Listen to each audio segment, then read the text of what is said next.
కల్కి అవతారం గురించి పురాణాల్లో చెప్పిన వివరాల ప్రకారం భగవంతుడు విష్ణువు తన 11వ అవతారంగా కలియుగాంతంలో కల్కి రూపంలో అవతరించనున్నాడు.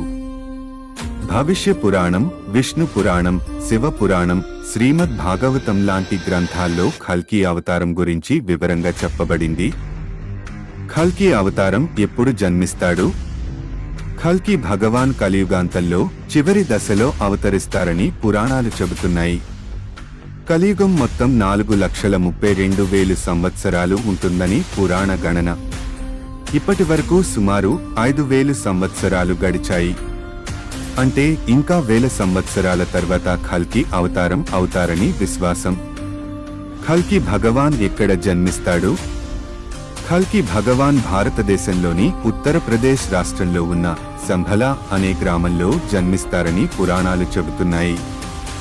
ఆయన బ్రాహ్మణ కుటుంబంలో విష్ణుయశసుడు మరియు సుమతి దేవి సంతానంగా జన్మిస్తారు. కల్కి అవతారం లక్ష్యం అధర్మ నిర్మూలన. కలియుగంలో ధర్మం తగ్గిపోయి పాపం పెరిగినప్పుడు కల్కి భగవాన్ అవతరించి దుర్మార్గులను నాశనం చేస్తారు. సత్యయుగం ప్రారంభం. ఈ కల్కి భగవాన్ మలినమైన కలియుగాన్ని అంతం చేసి సత్యయుగాన్ని, త్రేతాయుగం తిరిగి స్థాపిస్తారు.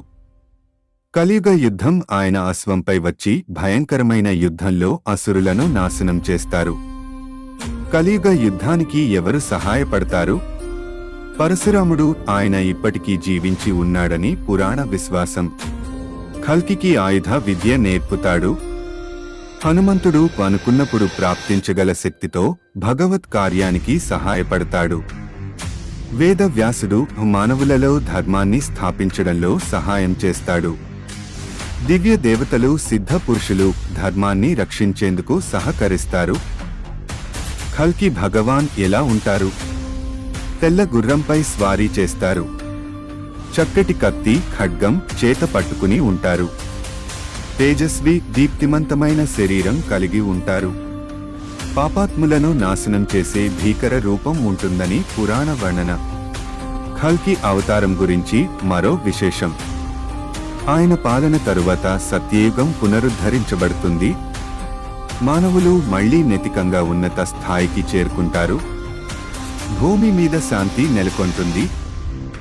కల్కి భగవాన్ అవతారాన్ని పురాణాలు భవిష్యత్తులో సంభవించబోయే గొప్ప పరిణామంగా కీర్తించాయి. ఇప్పటివరకు కల్కి అవతారం జరిగిందని ఎక్కడా రుజువు కాలేదు, కానీ భవిష్యత్తులో తప్పకుండా అవతరిస్తారని భక్తుల విశ్వాసం.